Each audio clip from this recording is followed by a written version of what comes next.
প্রতি বছর একটা একটা করে প্লে বাটন পাবো আর এরকম মজার মজার খাবারগুলো খাবো। প্রাপ্য আজকে যদি আব্বা আম্মা থাকতো অনেক ভালো লাগতো, আব্বা আম্মার সাথে ফোনে কথা বলে অনেক ভালো লাগছে। আসসালামু আলাইকুম my lovely viewers, welcome back to my channel. কেমন আছেন সবাই? আশা করছি সবাই অনেক বেশি ভালো আছেন।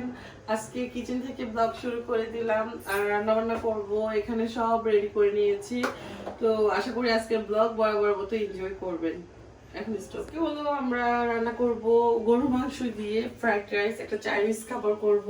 তো সেজন্য এখানে আমি নিয়েছি গাজর, নিয়েছি কাঁচামরিচ, এই তো পেঁয়াজটা এরকম মানে খুলে খুলে নিয়েছি, কিশমিশ নিয়েছি, রসুন কুচি, আদা কুচি, টেস্টিং সল্ট আর বিফ নিয়েছি। এখানে আমি 250 গ্রাম হাফ কেজির মতো বিফটা আমি এই তো ছোট ছোট করে কেটে নিয়েছি। আর এখানে নিয়েছি বরবটি, এই বরবটিগুলোকে এখন আমি কেটে নিব, বাকি সব কাটা হয়ে গেছে। তো বরবটিটাকে এরকম সাইজ করে আমি কেটে নিব। মার্জিনা একটা বরবটি রাখার জন্য কিছু দাও তো।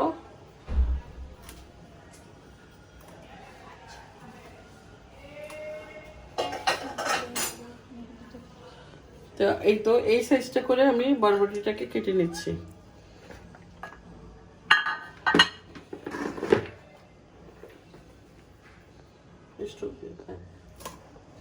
তো ফ্রাইড রাইসটা বাসায় সবাই পছন্দ করে। আর এখানে বিফ দিব, কিছু ভেজিটেবল, তারপর মানে ডিম দিব, সবকিছু মিলাই অনেক মজার একটা খাবার রান্না করতে পারেন।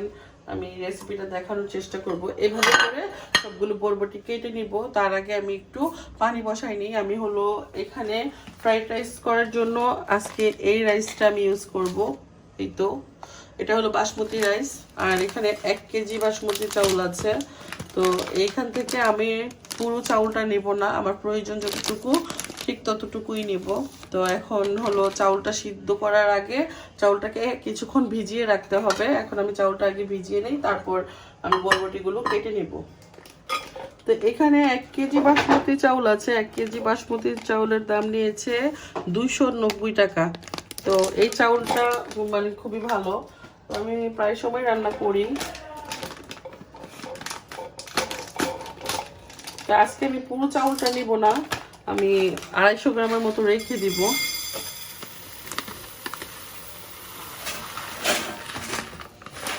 একটু আমি 250 গ্রাম চাউলের মতো এখানে রেখে দিয়েছি, অন্য সময় কোনো কাজে লাগলে আমি করাতে পারবো। আর এদিক থেকে হলো এই চাউলটা আমি নিলাম, এটা দিয়ে তৈরি করব আজকে আমি ফ্রাইড রাইস। হবে প্রায় হাফ অ্যান আওয়ারের মতো, এতে করে মানে রাইসটা একদম ঝরঝরে হবে। তো আমি এখন এই চাউলটাকে হাফ অ্যান আওয়ারের মতো ভিজিয়ে রাখবো। তো ধুয়ে নিব কিন্তু, আর পরে আমি আর ধুবো না, পরে শুধু চাউলটাকে পানি থেকে তুলে আমি কুক করে নেব। এখানে এখন আমি চাউলটা একদম ভালো করে ক্লিন করে ধুয়ে হাফ অ্যান আওয়ারের জন্য ভিজিয়ে রাখবো।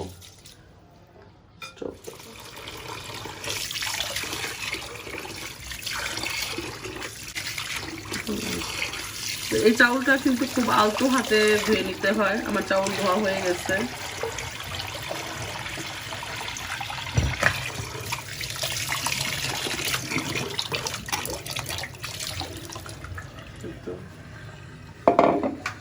আমার চাউলটা ধোয়া হয়ে গেছে, এটা একটা পাশে আমি রেখে দিব।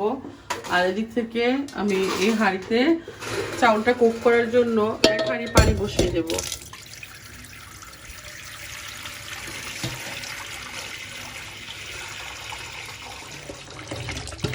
তো এখানে আমি বাসমতি চাউলের রাইসটা রান্না করার জন্য মোটামুটি 1 হাঁড়ির মতো পানি কিন্তু বসিয়ে দিচ্ছি।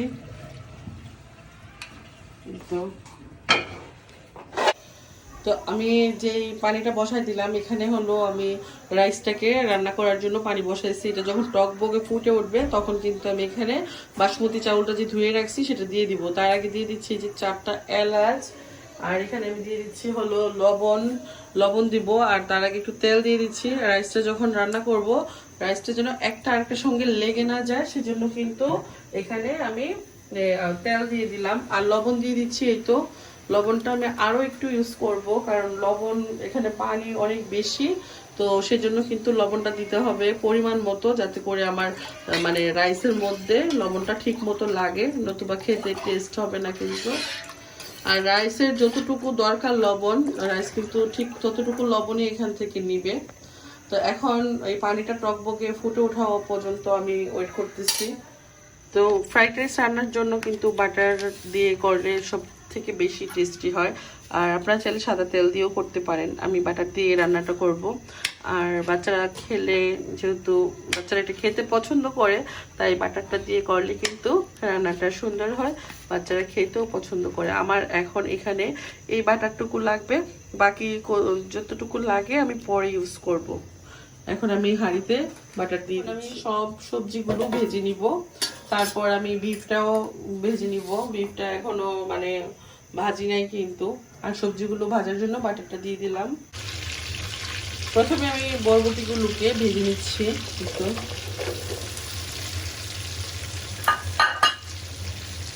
এখানে এখন আমি কোনো মশলা ইউজ করব না, শুধু বরবটিটাকে প্রথমে ভেজে নিব, পরে আমি মশলাটা ইউজ করব। আর লবণও পরে দিব। এখন যদি লবণ দিই তাহলে কিন্তু বরবটিটা পুরোপুরি সিদ্ধ হয়ে যাবে। তো আমি কিন্তু সবজিটাকে পুরো সিদ্ধ করব না, ক্রিস্পি রেখে আমি এটাকে ফ্রাই করে নেব।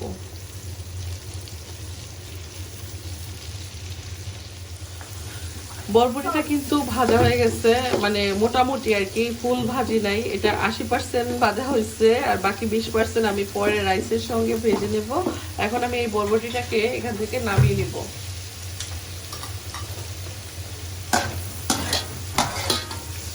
তো এভাবে করে কিন্তু সবগুলো সবজি আমি রেডি করে নেব।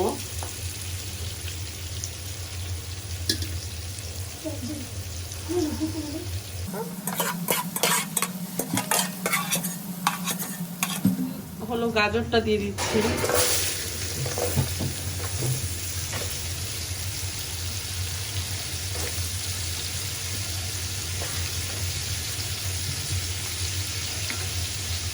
আপনারা চাইলে আপনাদের পছন্দ মতো সবজি এখানে অ্যাড করতে পারেন। তো আমি খুব বেশি সবজি অ্যাড করতেছি না। আর ফ্রাইড রাইসের মধ্যে অনেক ধরনের সবজি দেওয়া যায় যার যার পছন্দ মতো। তো আমি এখানে 2 ধরনের সবজি দিচ্ছি, গাজর, বরবটি। চাইলে কিন্তু আরও সবজি দেওয়া যেতে পারে, তবে সবজিটা অল্প দিলেই খেতে বেশি ভালো লাগে। কালারটা খুব সুন্দর লাগতেছে না আয়েশা? অনেক ভালো লাগতেছে, গ্রানটাও সুন্দর লাগতেছে। তাই বাটারের গ্রান, খুব সুন্দর একটা মিষ্টি গ্রান আসতেছে বাটারের। আর সবজিটার কালারটাও খুব সুন্দর লাগছে। এইভাবে করে ফ্রাইড রাইসটা তৈরি করলে খেতে ভালো লাগে। চাইলে কিন্তু এটা রান্নার তেল দিয়েও ফ্রাই করা যেত, তো বাটার দিলে হয় কি খুব সুন্দর একটা স্মেল আসে, যেটা খেতে ভালো লাগে। আর বাচ্চারা খুব সহজেই এটা মানে খেয়ে নেয়, তাই না? কি গরম লাগছে তোমার? তুমি এখনো নাস্তা খাও না কেন? আর ফ্রিজে দেখো না চিংড়ি মাছ আছে কিনা।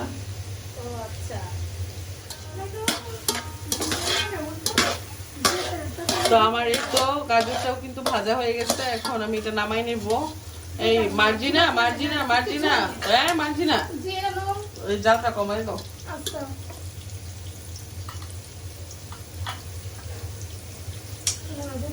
আস্তে, ক্যামেরা অন আছে। মার্জিনা আর আয়েশা ঝগড়া করতেছিল, যাও কমাই দাও। দেখছো তোমাদের কথা বললে দিচ্ছি সবাই কাছে, আর ঝগড়া করবা। তো এখন হলো এখানে আমি বিফটা ভেজে নিব। আর আয়েশা বিফটা তো ভাজবো, এখন ইয়া দিও আমাকে, সয়া সস দিও। আমরা কিন্তু সচরাচর মানে চিকেন দিয়ে ফ্রাইড রাইসটা খেয়ে থাকি, আজকে হলো বিফ দিয়ে তৈরি করব। তো বিফ দিয়ে আমি কিভাবে তৈরি করে থাকি সেটা দেখাবো আপনাদেরকে।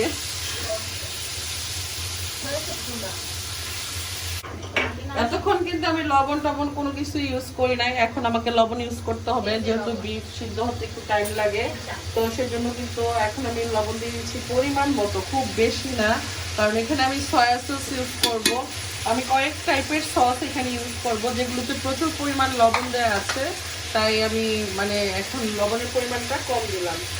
তো আমি একটু নিয়েছি সয়া সস, আর সয়া সসের পরিমাণটা হবে প্রায় 3 টেবিল চামচের মতো। আমি একটা বড় চামচ দিয়ে দিচ্ছি, এখানে কিন্তু প্রায় 3 টেবিল চামচের মতো হয়ে যাবে। আর এখানে আমি নিয়েছি হলো, এখানে আমি নিয়েছি ওয়েস্টার সস, তো এটাও আমি সেম 3 টেবিল চামচের মতো দিয়ে দিব। তো এটা আমি এখন একটু দিচ্ছি, পরে আবার দিব, এখন একসঙ্গে পুরোটা দিব না, পুরোটা দিতে গেলে একটু মানে টেস্টটা ভালো আসবে না। আর ওয়েস্টার সসটা এদিকে দিয়ে দিচ্ছি, এদিকে দিলাম না, এটা কালো দেখে মোস্তফা খেতে চায় না, তো সেজন্য ওয়েস্টার সসটা একটু কমাই দিলাম। তো এখন আমি বিফটা খুব ভালো করে মানে এখানে ফ্রাই করে নিব, সিদ্ধ যাতে হয়ে যায় এমন ভাবে এটাকে ফ্রাই করতে হবে। আর চাইনিজ খাবারগুলো কিন্তু মানে হাই হিটে কুক করা হয়, যাতে উপর থেকে একটু পোড়া পোড়া আসে আর ভিতর থেকে সুন্দরভাবে কুক করা হয়, ওভাবে এটাকে আমি ভেজে নেব। কোনো প্রকার পানি আমি অ্যাড করব না। এখন আমি চুলার আঁচটা মিডিয়ামে করে দেব, যাতে করে বিফটা ভালোভাবে সিদ্ধ হয়ে যায়। একটা ঢাকনা দিয়ে ঢেকে দিচ্ছি যাতে করে বিফটা তাড়াতাড়ি সিদ্ধ হয়ে যায়। এই তো পানি কিন্তু টকবকে ফুটে উঠছে। এখন কিন্তু আমি রাইসগুলো, যে চাউলগুলো ভিজাই রাখছিলাম, ওই তো বাসমতি চাউলগুলো দিয়ে দিচ্ছি। এরকম টকবকে যখন পানি ফুটে উঠবে তখন চাউলটা দিতে হবে। আর 5 থেকে 6 মিনিট রান্না করলেই কিন্তু আমাদের বাসমতি চাউলের রাইসটা রান্না করা হয়ে যাবে। আমি দেখিয়ে দেব, আমি মানে 80%-এর মতো কুক করব, আর বাকি 20% কিন্তু আমি ভেজে রান্না করব।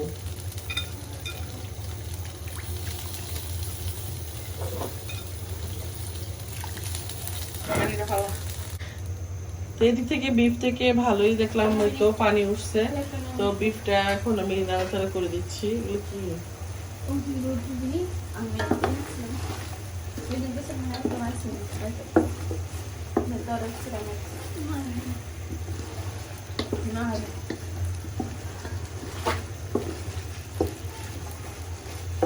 এই বিফটা একটু সিদ্ধ হতে টাইম নিবে, চুলার আঁচটা কমায় আমি এখানে বসায় রাখবো। বিফ থেকে কিন্তু প্রচুর পানি উঠছে, যে পানিটা দিয়ে এই বিফটা সিদ্ধ করা হবে। এটা একদম আমি ভেজে নিব, একদম ফ্রাই করে নিব। এখন আবারও ঢেকে দিব, চুলার আঁচটা একদম মিডিয়ামে করে রাখবো। দিয়ে দাও তো আয়শা ঢাকনাটা।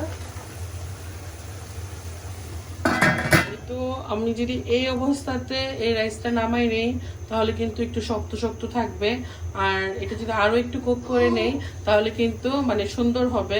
তা আমি আর 2 মিনিটের মতো এই রাইসটাকে রান্না করব। এখনো কিন্তু শক্ত, পুরোপুরি ছিটে নাই, আর পুরোপুরি ছিটাবো না, মানে ভিতরে যে শক্ত শক্ত একটা দানাদার, ওই অবস্থাতেই কিন্তু আমি এই চাউলটা নামিয়ে নিব এখান থেকে। আয়শা ওই লাল খাড়িটা রেডি করো তো তাড়াতাড়ি। রেডি করে দিলে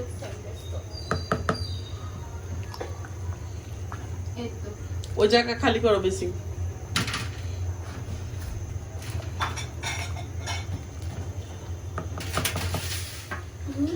এই তো রাইসটা কিন্তু আমার 80% সিদ্ধ হয়েছে, পুরোপুরি সিদ্ধ হয় নাই। এই তো দেখে হয়তো বুঝতে পারছেন, আর 2 মিনিটের মতো যদি রাখি রাইসটা পুরোপুরি সিদ্ধ হয়ে যাবে। এখনই আমি এই রাইসটাকে নামিয়ে একটা স্ট্রেনারে করে ছেঁকে নেব।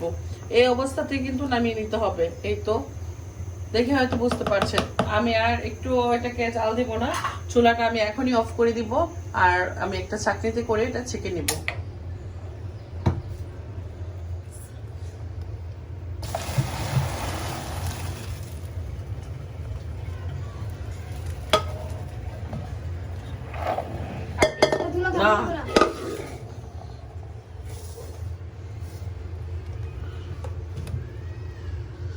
এই তো আমার রাইসটা কিন্তু একদম ঝরঝরে হয়েছে। এখন আমি এটা কিছুক্ষণের জন্য ফ্যানের বাতাসে ছড়িয়ে রাখবো, এতে করে রাইসটা আরো সুন্দর ঝরঝরে হবে।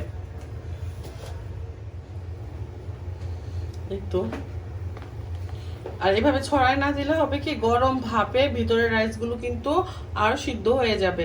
এই বিষয়গুলো একটু মানে লক্ষ্য রাখতে হবে। ছোট ছোট ছোট টিপস গুলো যদি আমরা ফলো করি তাহলে কিন্তু যে কোনো রান্না আমরা একদম পারফেক্ট ভাবে করতে পারবো। তো এখন আমি এটাকে ফ্যানের বাতাসে কিছুক্ষণের জন্য ছড়ায় রাখবো, তাহলে কিন্তু ভিতরে গরম ভাপটা চলে যাবে।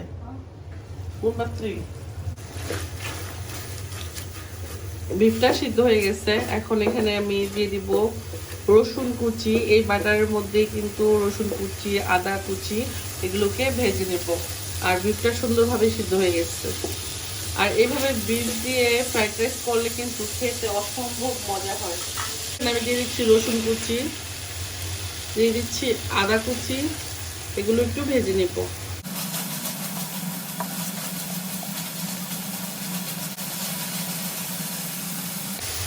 আমার আদা কুচি রসুন কুচি ভাজা হয়ে গেছে। এখন আমি এখানে দিয়ে দিব এই তো কিছু পেঁয়াজ এভাবে করে কিউব করে খোলা, আর এখানে কিছু কাঁচামরিচ, টেস্টটা খুবই ভালো আসবে। দিয়ে দিচ্ছি কিছু কিশমিশ। এই তো এখন সবকিছু একসাথে আবার একটু ভেজে নিব।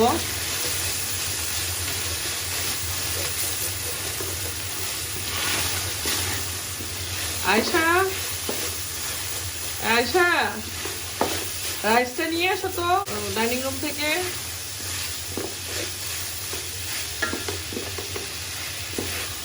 আয়শা, রাইসটা নিয়ে এসো ডাইনিং রুম থেকে, টেবিলের উপরে। এখন উপর থেকে রাইসটা দিয়ে দিব।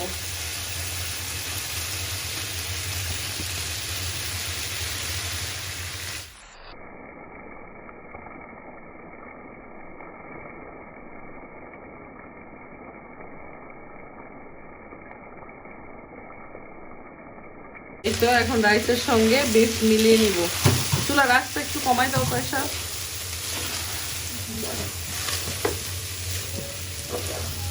বাটার নিয়ে আসবা একটু, না লাগবে দেখে না লাগলে শুধু শুধু নিল,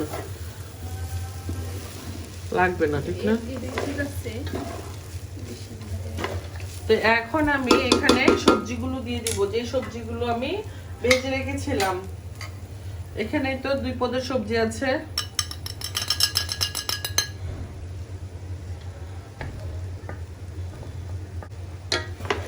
এখন সবকিছু আমি 10 থেকে 12 মিনিটের মতো চুলার আঁচটা মিডিয়ামে রেখে ভেজে নেব।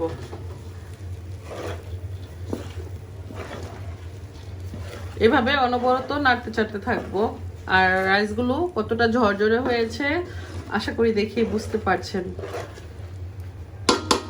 আমি দিয়ে দিচ্ছি এই তো 1 টিস্পুন পরিমাণ টেস্টিং সল্ট। আমি এখন দিয়ে দিচ্ছি এখানে গোলমরিচের গুঁড়া, এই তো প্রায় 2 টিস্পুন পরিমাণ, কারণ আমার এখানে অনেকটা ফ্রাইড রাইস। টমেটো সস দিয়ে দিব একটু, প্রায় 2 টেবিল চামচ পরিমাণ। আমি শুরুতে দিয়েছিলাম, এখন আবার একটু দিয়ে দিলাম। এখন খুব ভালো করে নেড়ে ছেড়ে দিব।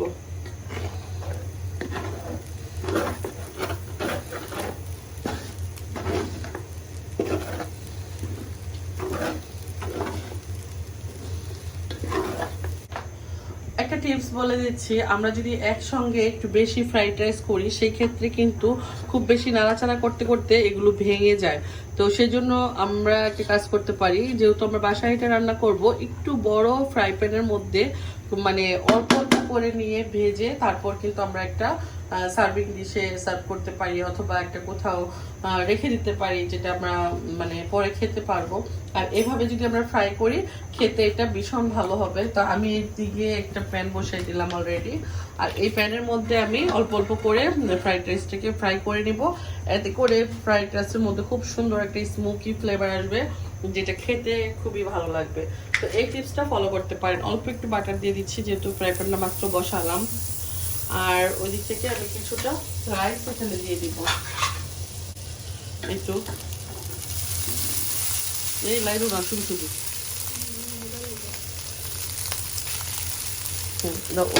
তো মানে সবগুলো রাইস ফ্রাই করে নেব। এতে করে রাইসটা খুব সুন্দর একটা স্মোকি ফ্লেভার পাবে, আর খেতে এটা অনেক বেশি মজা হবে।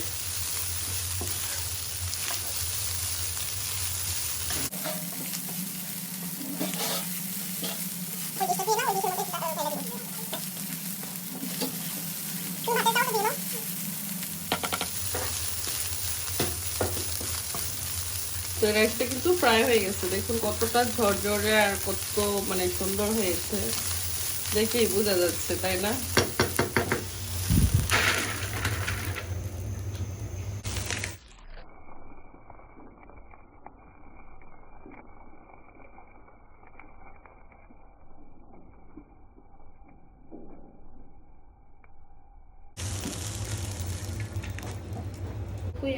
ফোড়নে দিয়ে দিবেন, দিতেছে। তো কালকে যে কাবাব বানায় রাখছিলাম সেই কাবাব আজকে খাওয়া যাবে। কালকে অনেকগুলো খাওয়া হয়েছে আর আজকে এগুলো রয়ে গেছে। তো আজকে আমরা ফ্রাইড রাইসের সঙ্গে কাবাব খেতে পারবো, ভাতের সঙ্গেও খেতে পারবো। এই কাবাবটা কিন্তু খালি খালিও খাওয়া যায়। আমরা কালকে বিকালে খালি খালি খেয়েছিলাম, তো আজকে ভাতের সঙ্গে খাবো, রাইসের সঙ্গে। সরি, রান্না শেষ আলহামদুলিল্লাহ। রান্না শেষে পরিবেশনটা যদি সুন্দর হয়, যে কোনো খাবার খেতে কিন্তু অনেক বেশি মজা লাগে, তাই না?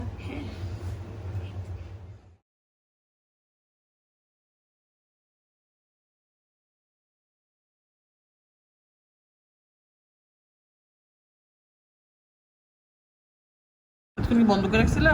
না,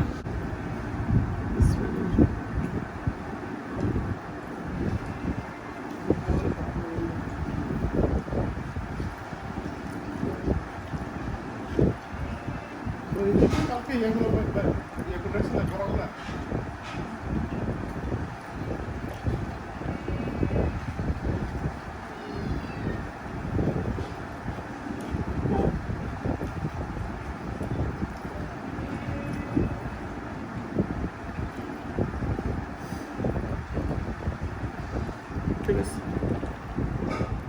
তো আপনারা তো অনেকেই জানেন, মোটামুটি আমার বড় বোন মুক্তা আপু, তার কিন্তু একটা রান্নার চ্যানেল আছে সুলতানাস কুক, সেখানে 1 মিলিয়ন সাবস্ক্রাইবার পূর্ণ হয়েছে আলহামদুলিল্লাহ। তো সেই সুবাদে মুক্তা আপু কিন্তু গোল্ডেন প্লে বাটন পেয়ে গেছে। তো মা বাবার দোয়ায়, আল্লাহর রহমতে আর আপনাদের ভালোবাসায় এটা সম্ভব হয়েছে। তো আমরা হলো বিকেলে গতকালকে আর কি সন্ধ্যার দিকে মুক্তাপুর বাসায় গিয়েছিলাম, সবাই মিলে বলবো অনেক আনন্দ করেছিলাম, অনেক ভালো লেগেছে। তবে একটা অপূর্ণতা তো থেকেই গেছে, সেটা হলো আব্বা আম্মাকে ছাড়া কোনো আনন্দেই কিন্তু আনন্দ মনে হয় না। প্রতি বছর একটা একটা করে প্লে বাটন পাবো আর এরকম মজার মজার খাবারগুলো খাবো। যদিও আজকের আনন্দটা মানে ওরকম আনন্দ লাগছে না, আব্বা আম্মা নাই, তাই আমরা কিন্তু ডায়মন্ড প্লে বাটন কেউ ছুঁতে পারতেছি না। হাত ছোঁয়ার জন্য গোল্ড প্লে বাটন ছুঁতে পারছি। আমরা সবাই কতটা খুশি আপনারা হয়তো দেখেই বুঝতে পারছেন। আপনাদের সঙ্গে আনন্দ ঘন মুহূর্তটা শেয়ার করতে পেরে আমারও ভালো লাগছে।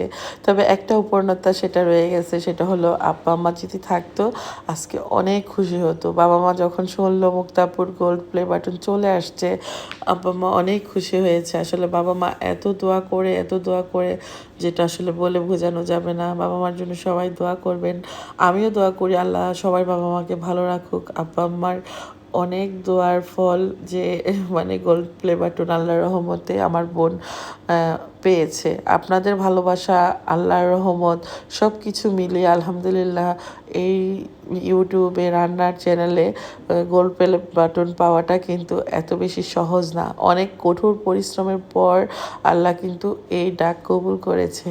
তো আপনারা সবসময় আমাদেরকে সাপোর্ট করবেন, ভালোবাসবেন আর দোয়া করবেন, যাতে করে আপনাদের সঙ্গে আমরা যা পারি রান্নাবান্না তা শেয়ার করেই যেন আল্লাহ আমাদেরকে সামনের দিকে আরও এগিয়ে নিয়ে যায়। তো আপনাদের ভালোবাসা সবসময় কামনা করি, আপনাদের জন্য সবসময় দোয়া থাকবে। আপনাদের ছাড়া আসলে এটা সম্ভব না। আর আজকে আমরা গোল্ড প্লে বাটন কেউ মানে দেখতে পারবো না, কারণ হলো আব্বা আম্মা না আসলে মুক্তা আপু সেটা কাউকে ধরতে দেবে না। তো এই হলো অবস্থা। তো আমিও চাই আব্বা মা আসুক, তারপর আমরা একসঙ্গে সবাই মিলে গোল্ড প্লে বাটনটা ওপেন করব। বাচ্চারাও নানা নানুর জন্য একদম মানে কি বলবো অন্যরকম পাগল, যে নানা নানুকে ছাড়া আমরা এটা দেখবো না। নানা নানুকে নিয়ে তারপর আমরা সবাই একসঙ্গে সকল ভিউয়ার্সদেরকে নিয়ে ওপেন করব। তো সেই পর্যন্ত আমাদের জন্য দোয়া করবেন, আল্লাহ যেন আমাদেরকে ভালো রাখে।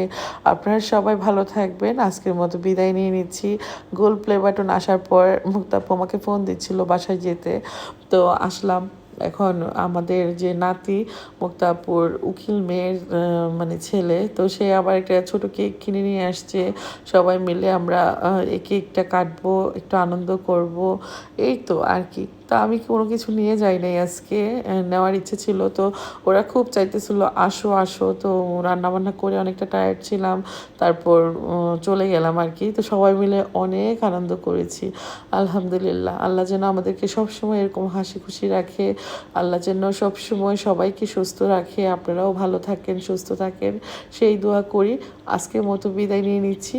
আল্লাহ হাফিজ।